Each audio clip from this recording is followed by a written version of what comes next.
பீகார் மாநிலத்தில் தேசிய ஜனநாயக கூட்டணி வெற்றி பெற்று மீண்டும் ஆட்சி அமைத்ததை திண்டுக்கல்லில் பேருந்து நிலையம் அருகே வெடிவெடித்து இனிப்புகள் வழங்கி கொண்டாடிய பாஜகவினர். பீகார் மாநிலத்தில் பாரதிய ஜனதா கட்சி தலைமையில் தேசிய ஜனநாயக கூட்டணி, இந்தியா கூட்டணி உட்பட 4 முனை போட்டி நிலவியது.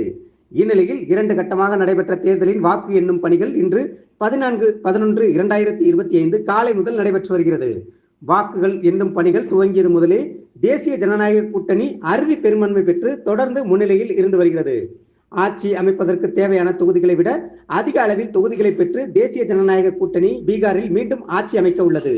இதனை முன்னிட்டு திண்டுக்கல்லில் பாஜகவை சேர்ந்தவர்கள் மாவட்ட தலைவர் முத்துராமலிங்கம் தலைமையில் வெள்ளிக்கிழமை மதியம் 2 மணி அளவில் திண்டுக்கல் பேருந்து நிலையத்தில் வெடிவெடித்து பொதுமக்களுக்கு இனிப்புகள் வழங்கி கொண்டாடினர். இந்நிகழ்வின் போது பாஜக நிர்வாகிகள், மகளிர் அணியினர் உள்ளிட்ட பலர் கலந்து கொண்டனர். அங்க முதல் காரணம் பூரண மதுவிலக்கு. குஜராத்தை அடுத்து பீகாரிலே பூரண மதுவிலக்கு என்ற கோரிக்கையுடன் தேர்தலை சந்தித்தோம் தேசிய ஜனநாயக கூட்டணி.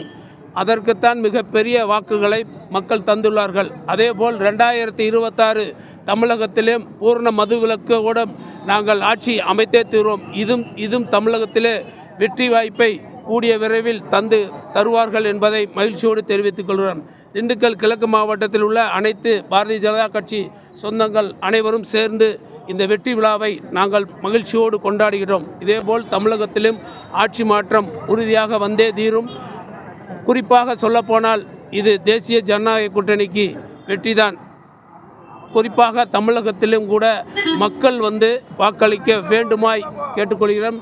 தமிழகத்திலே சீரழித்து கொண்டிருக்கக்கூடிய இந்த மதுவும் தமிழகத்திலே பூரண மதுவிலக்கை அமல்படுத்திய தீர்வோம் என்று 2026 சட்டமன்ற தேர்தலில் நாங்கள் முன்வைப்போம்.